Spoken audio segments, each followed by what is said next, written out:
How AI works in 5 minutes. What is AI?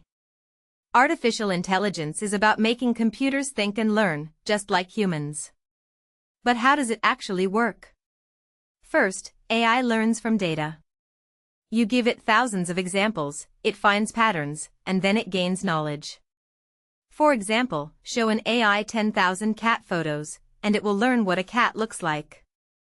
At the core of modern AI are neural networks.